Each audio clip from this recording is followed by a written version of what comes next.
Bueno, por lo menos varios se sintieron tocados con el tema del que dijo el del jueves, que vengan a los estudios bíblicos, así que muy bien, habemos unos pocos más. Y sí, la verdad que sí, pero bueno, tenemos tiempo para enmendar todo este tiempo. Vamos a orar. Brian, ¿querés orar? Así ya arrancamos. Amén. Bueno, por ahora este jueves va a ser la última entrega de los dones espirituales. Si el Señor lo permite, vamos a llegar hasta el 11. Si no, hasta el 10, pero más del 10, más del 11 no. Ya las próximas entregas veremos porque hemos llegado a la mitad. Son más o menos 22 dones los que tenemos para estudiar. Hay algunos que no los tenemos en cuenta, los pasamos a la pasada, pero son importantes que los veamos. Hemos estado viendo diferentes manifestaciones del Espíritu en dones espirituales. A mí me gustó lo que dijo Basilio este fin de semana, en donde los dones están todos vigentes, pero no todos están operativos, o en la medida en la que nosotros los conocemos.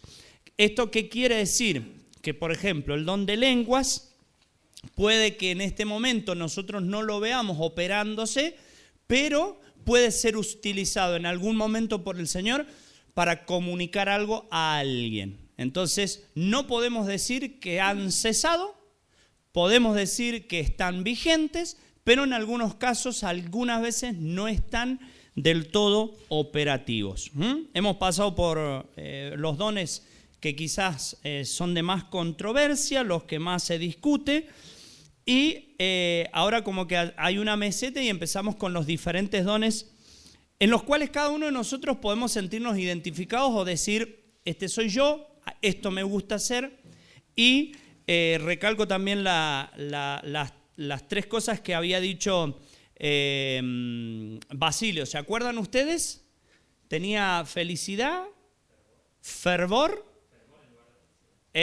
fervor en lugar de felicidad, facilidad y fruto.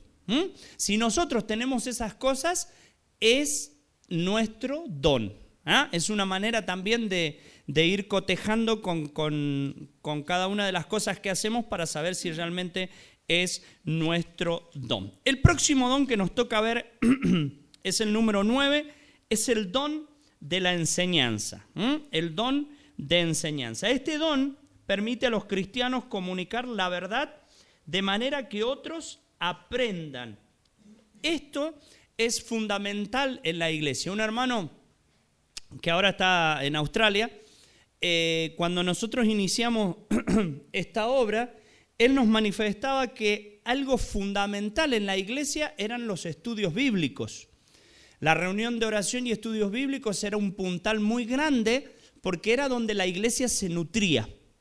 Hay dentro de las iglesias diferentes dones y diferentes ministerios, pero el don de enseñanza, que no lo tienen todos o que no lo tenemos todos, es de suma importancia. ¿Por qué? Porque la iglesia se nutre, la iglesia se fortalece y la iglesia crece.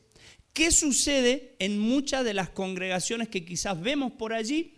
Que por falta de conocimiento, dice, mi pueblo pereció, dice la Biblia.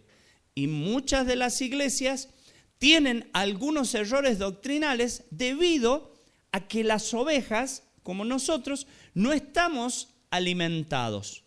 Entonces, es de suma importancia que nosotros tengamos este don en ejercicio, y el don tiene como finalidad que los hermanos aprendan.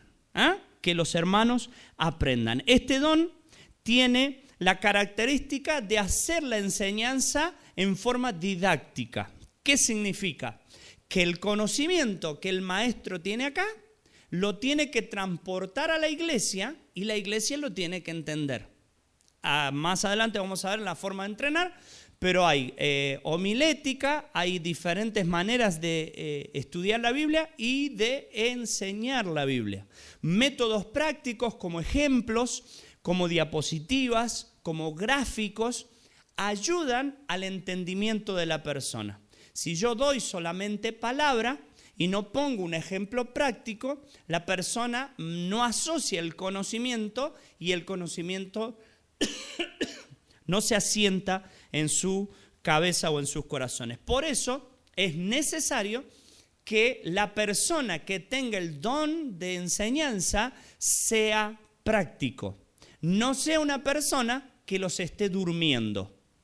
No es algo que debería pasar, sino una persona que con agilidad, con diligencia, explique la palabra de Dios. Y esto me hace acordar a una vez que un predicador estaba en la iglesia predicando y ve que una viejita en el primer banco se empezó a dormir. Entonces le dice al compañero, despertala.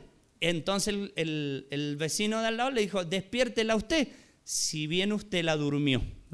Entonces, muchas veces puede pasar que algunos que enseñamos no usemos métodos didácticos, entonces la persona que está del otro lado tiende a molestarse o a que el mensaje sea pesado. Si ustedes ven grandes predicadores, grandes enseñadores de la palabra, van a ver que de vez en cuando largan algún tipo de chiste. Esos chistes, ¿qué sirven? Para despabilar. Entonces, ahí atraen la atención de todos. El mucho conocimiento no quiere decir que tengamos el don de la enseñanza. Podemos tener nuestra cabeza repleta de conocimiento, pero al no saber expresarlo, ese conocimiento lo único que hace es envanecernos, es proporcionarnos una herramienta que no la sabemos usar. Bien, algunos ejemplos o algunas citas bíblicas.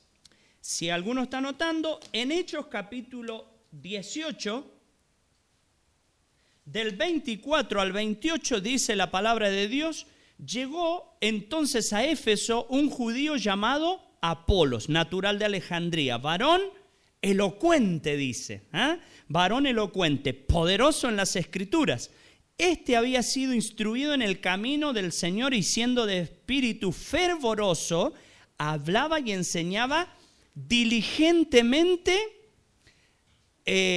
lo concerniente al Señor, aunque solamente conocía, escuchen, el bautismo de Juan y comenzó a hablar con denuedo en la sinagoga, pero cuando le expusieron más exactamente, pero cuando le oyeron Priscila y Aquila le tomaron aparte y expusieron más exactamente el camino de Dios y queriendo él pasar a Acaya, los hermanos le animaron. ¿Qué pasaba con Apolos? Apolos era un gran enseñador, pero el mensaje lo tenía desactualizado. Juan bautizaba para arrepentimiento. Arrepiéntanse y después dice, el que viene detrás de mí mejor que yo soy, que no soy digno de desatar. Bueno, eso era lo que había recibido Apolos y él predicaba, pero me encanta, dice diligentemente, con denuedo, elocuentemente. Estas son las características de un enseñador. Pero resulta que al no tener la base buena, Priscila y Aquila, un matrimonio, lo escuchan, lo llaman aparte, lo encaminan y sigue el camino. Este es uno de los ejemplos. Efesios 4, del 11 al 16 dice, y él mismo constituyó a unos apóstoles, a otros profetas, a otros evangelistas, a otros pastores y maestros, a fin de perfeccionar a los santos para la obra del ministerio, para la edificación del cuerpo de Cristo, hasta que todos lleguemos a la unidad de la fe y el conocimiento de Dios, a un varón perfecto a la medida de la estatura de la plenitud de Cristo, para que ya no seamos, miren todo lo que tiene que hacer un maestro, para que no seamos niños fluctuantes, llevados por doquier, de todo viento de doctrina por estratagemas de hombre, para engañar, para engañar,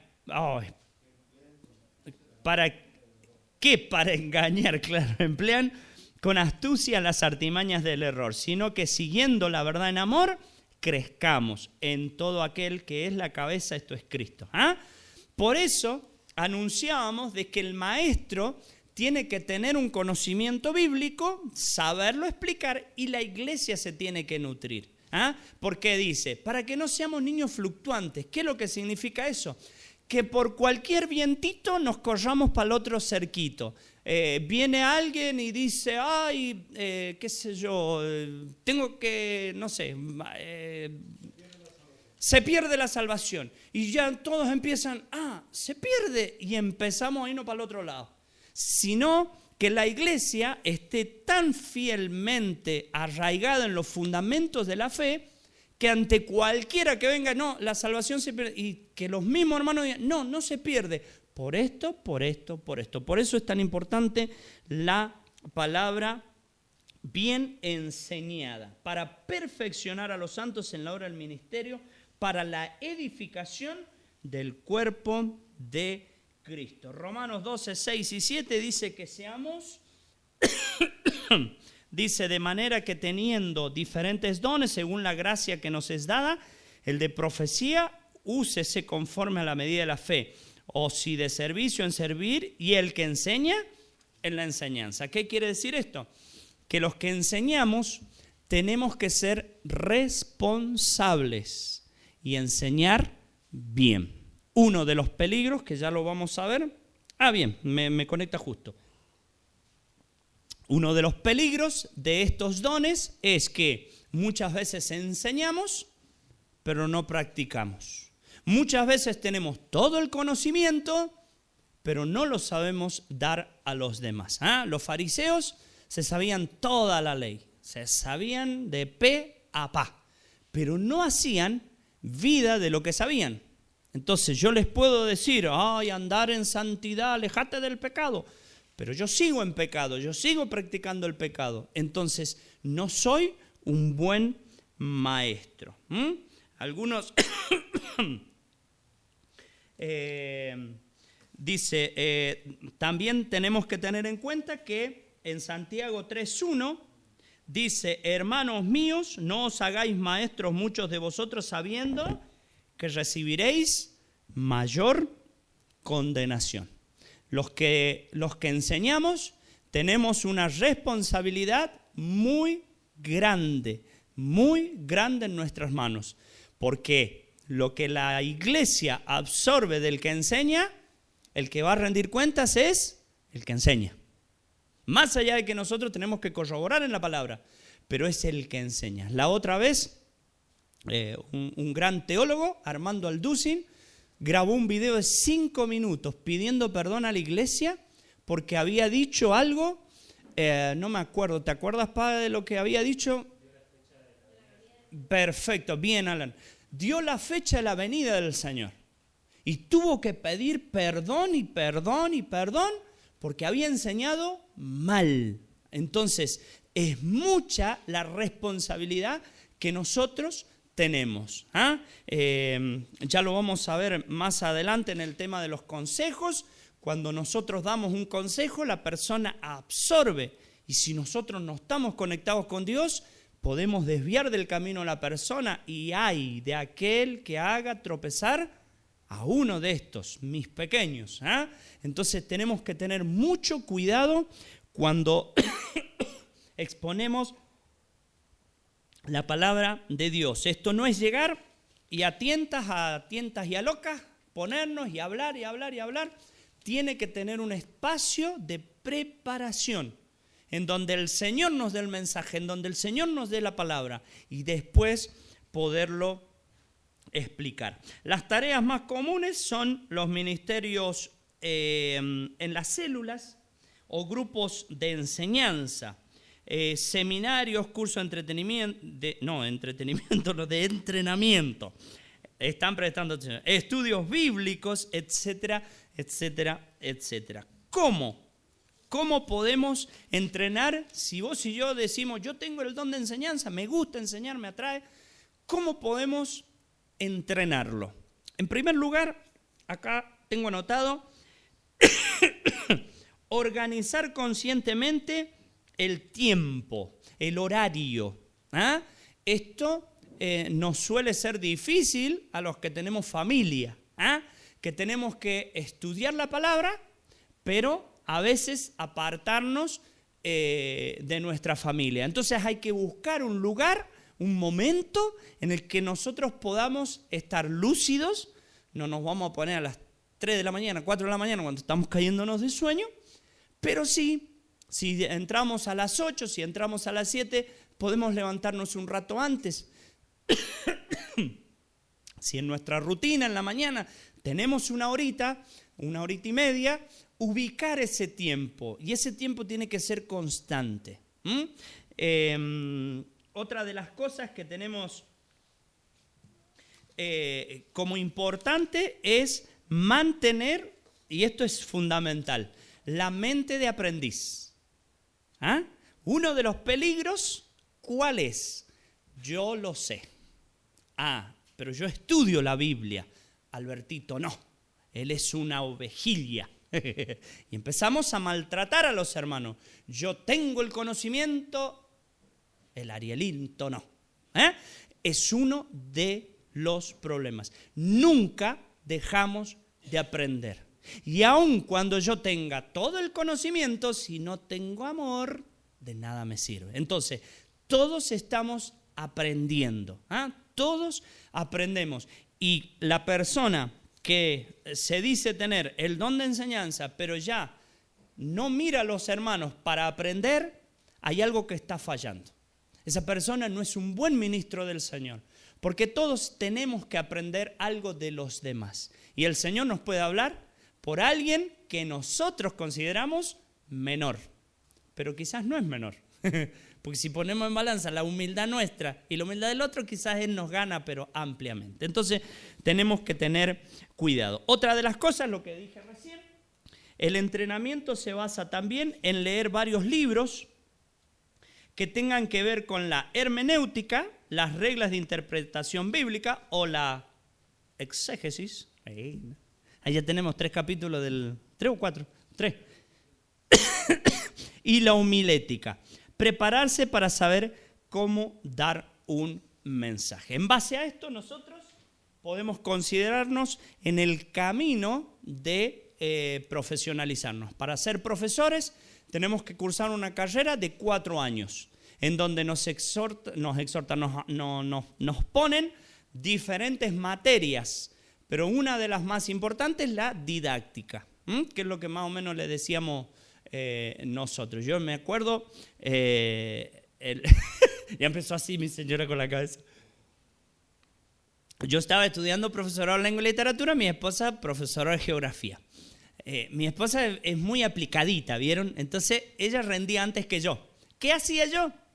Pasame los afiches, pasámela. Y claro, yo rendía con 8, 9, ¿por qué? Por los afiches de ella. Estaban re prolijitos y lo entendía, Y eso me pasaba. Y en didáctica fue que rendí con una compañera y nos sacamos un 9 así. Claro, estaba media molesta porque le había sacado el afiche. Pero nos enseñaban cómo dar clase, cómo entender. Nos daban materias de psicología, materias de cómo entender a los adolescentes, porque dábamos la secundaria. Un montón de conocimiento que te ayudaban a vos a poder exponer. Esto, el que tiene el don de enseñanza, tendríamos que también cotejar en ciertos libros que nos ayuden a cómo entender a la otra persona. Porque si yo estoy acá y estoy bla, bla, bla, bla, bla, bla, y los miro y están todos... O sea, no entendí nada de lo que se ríe el Antonel. Hay que llevarlo a la práctica. Muy bien. Punto número 10. Y se me acabaron los versículos. ¿No sé? Vamos a tener que empezar. Agarren su Biblia porque acá vamos a tener que leer. ¿Cuánto vamos? Bien, 19 minutos. Me quedan 10 minutos. Bien, el don número 10 es el don de exhortación. El don de exhortación viene de la palabra paracleto. No, paracaleo. ¡Oh, qué bien que leo! Paracaleo. Para, que significa al lado de, y kaleo, que significa llamado. Esto quiere decir llamado al lado de, ¿ok? Si lo ponemos un poquito más traducido al castellano, significa invitar, animar, rogar, apelar, consolar, exhortar. Este don se diferencia de uno de los dones que es del pastorado, porque este don no tiene como premisa fundamental la relación con la persona. ¿Qué quiere decir esto? A ver, yo de repente, ponele que yo tenga este don de exhortación, voy a San Carlos, voy a alvear, voy a tomar la palabra a algún lado, y una persona en aprietos o una persona que necesita ayuda se me acerca. Yo uso del don de exhortación para animarlo, consolarlo, etcétera, etcétera. Pero solamente lo voy a usar en ese momento. Yo después me desvinculo de la persona. El pastor es diferente porque el pastor está unido a la grey y los hermanos los ve constantemente. Pero tiene este fin de poder animar, exhortar, encaminar en la senda más correcta. Es una persona invitada por el Espíritu Santo. Esto es importante, hermanos. El que tiene el don de exhortación es invitado por el Espíritu Santo a acercarse a una persona para ayudarlo. En este sentido tengo que aclarar que el que tiene el don de exhortación tiene que estar muy conectado con Dios. ¿Por qué? A ver, porque en algún momento en el camino puede surgir una necesidad. Si vos estás en comunión con el Señor, no practicas el pecado, lees, orás y estás en comunión, el Espíritu te va a decir, acércate a la Mirta. No te va a decir más nada. O sea, tampoco va a ser audible, pero vos vas a sentir un fervor, algo como diciendo, che, tengo que estar con la Mirta, algo pasa con la Mirta. Entonces, ¿qué pasa? Invitado por el Espíritu Santo, dicho por el Espíritu Santo, sintiendo algo en mi interior, yo me acerco. ¿Qué pasa? Tremendo. Empieza a llorar, me cuenta, entonces yo la encamino en el camino del Señor, en la senda de la verdad. Entonces, este don se maneja mucho por el Espíritu. Entonces, muchos tenemos que estar con las antenitas paradas, porque vamos a sentir el llamado de hacer esto. No digo yo que tengo el don de exhortación, pero me pasó y nos ha pasado varias veces en diferentes iglesias que hemos sentido la necesidad de hablar con una persona, pero de hablar y como que y en una oportunidad estábamos Jesse y yo separados y cuando nos encontramos me pregunta, quiero ir a ver a tal persona allá atrás. Yo también sentí lo mismo. Fuimos y cuando empezó a hablar lloraba. Por eso le digo, el Espíritu te mueve. Entonces, es ahí donde nosotros tenemos que estar para poder usar de este don. No se manifiesta con gritar, apuntar con el dedo, señalar, sino por la compasión hacia los demás en un interés sincero con ellos. Es muy necesario la empatía. Y acá también nos pega duro cuando nosotros nos creemos superiores, cuando nosotros creemos que ya las sabemos todas. Entonces no nos vamos a acercar a una persona teniendo empatía, sino que vamos a sentir cosas como mejores. Entonces, la empatía significa literalmente ponerse en los zapatos del otro, ponerse dentro del pellejo del otro. Si la otra persona no puede atravesar una circunstancia que vos la atravesarías normalmente, la empatía significa dolerte con esa situación. Aunque para vos no sea complicado, pero sentir lo que la otra persona siente, sentir lo que ve, lo que siente en el mismo preciso momento que está hablando con vos. Esas son empatías. Algunos ejemplos bíblicos. En Hechos 14, del 21 al 22, dice, exhortándoles a que permanezcan en la fe. Toda la exhortación es en encaminarnos a la verdad. Encaminarnos en la palabra de Dios, encaminarnos en los principios de la Biblia. ¿Alguien lo tiene? 14, 21 y 22.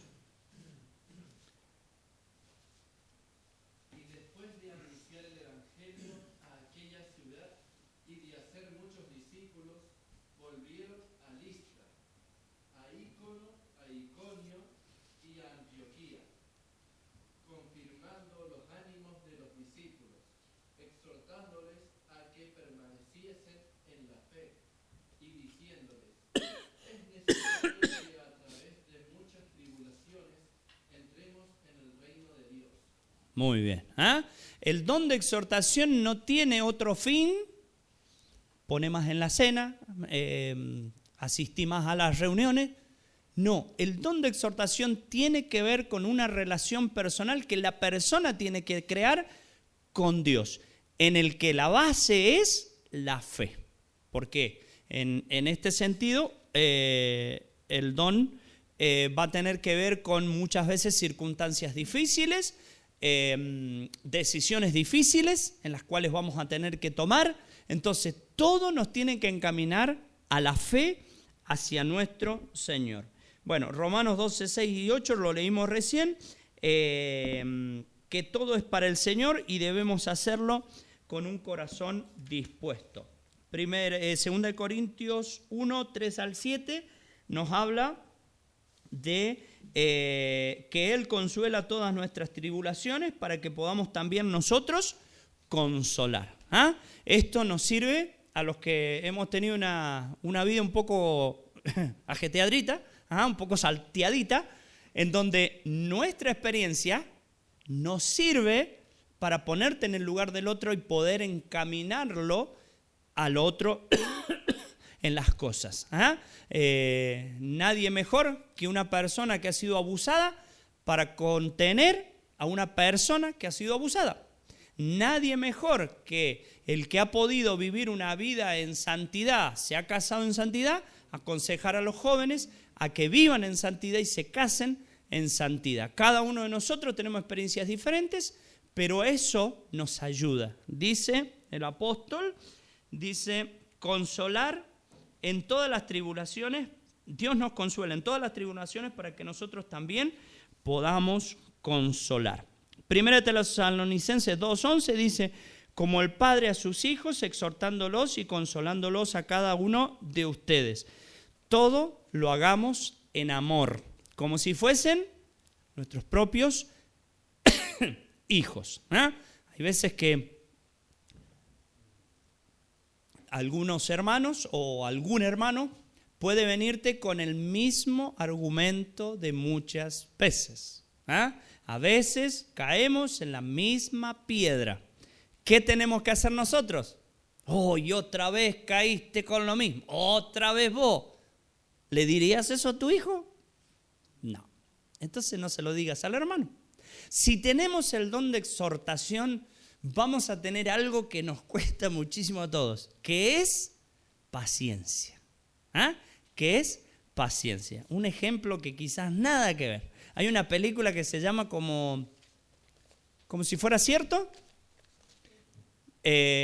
Un muchacho conoce a una chica en un desayunador, en Estados Unidos se conoce mucho eso, y se entablan una relación de amistad. Al cabo del día se enamoran, como si fuera la primera vez. Se enamoran, resulta que al otro día el muchacho va otra vez y la chica no lo reconoce. A la noche perdía la memoria. Entonces el chico, ¿qué hacía el otro día? Volvía a hacer lo mismo. Ya sabía qué facturas le gustaban, qué sitios le gustaban, y él hacía lo mismo. Él sentía amor por esa persona, como si fuera la primera vez. Y así lo hizo durante mucho tiempo. Nosotros con los hermanos, cuando tenemos el don de exhortación, tenemos que hacer lo mismo y tratarlo como si fueran nuestros hijos. Posibles tareas para este don. Integración de nuevos creyentes, visitar enfermos, equipos de consejería espiritual, ministerio en las células, consejería de dones, equipo de oración, ánimo a los creyentes pasivos, consejería sobre drogas, obra en grupos marginados, consejería familiar, obra entre ancianos, consejería espiritual por teléfono, obra en las cárceles, en los hospitales, etcétera, etcétera. Y con esto voy a ir terminando. Algunos de los peligros. El principal peligro es el orgullo, que se puede manifestar de diferentes maneras. En este don, ponele que yo lo tenga, puedo manifestar algunos peligros. Por ejemplo, acreditarnos los resultados. Encaminaste a una persona, la aconsejaste, se volvió al Señor y ¿qué decís? Qué buen consejero que soy. Qué lindo que me sale el don de exhortación. Si la iglesia no me tuviera a mí, mamá. Bien, voy a tener que decirle a varios que despierten a los estoy durmiendo. El tener una sensación... No, es que no fuiste el único, recién pesqué a otro por el par. No se hagan problemas. Sí, ya sé. Yo sé que vos escuchás atentamente, así que... sí, fue un para que vuelvan a tener las pilas puestas. Bueno, esto también. Tener la sensación de popularidad o importancia. Mi señora siempre me reta porque yo hablo tan fuerte y como que a veces se malinterpreta como que yo quiero ser el centro. Me miran todos como diciendo, tienes razón. Bueno, pero yo hablo así de fuerte siempre. No llamar la atención. Usar a las personas como resultados. Proyectarse a sí mismo como líder en una situación. Algunos cristianos con este don asumen demasiadas responsabilidades por lo que su vida personal y espiritual se resiente. Algunos cristianos no son capaces de ponerse en el lugar de los demás. Y esto es grave. Por eso lo que decíamos recién, el tema de la paciencia, el tema de la empatía, son puntos importantísimos a la hora de exhortar. Pero principalmente en lo que tiene que ver con la guía del Espíritu. Nos va a quedar, no lo voy a dar, el don de repartir o el don de dar. Hubiese sido lindo ponerlo, pero bueno. No, ese está después.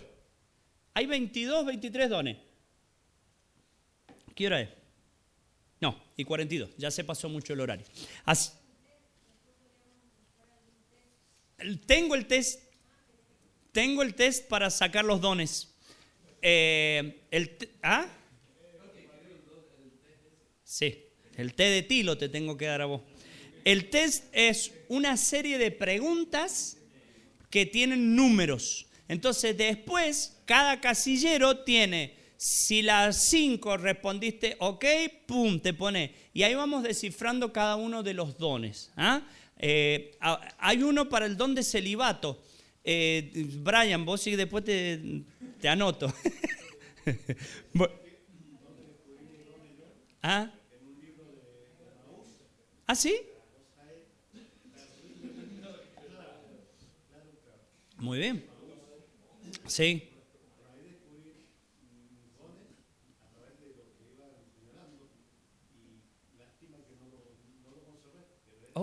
Habría que buscarlo. La Biblia nos marca que por lo menos un don cada uno de nosotros tenemos. Un don. Y variamos entre 4 y 5, quizás podamos llegar a tener, podrán llegar a tener algunos buenos hermanos. A mí me dicen Don Jorge. Claro, es el único don que tenés, pero tenés el Don Jorge. Bien. Así que bueno, oramos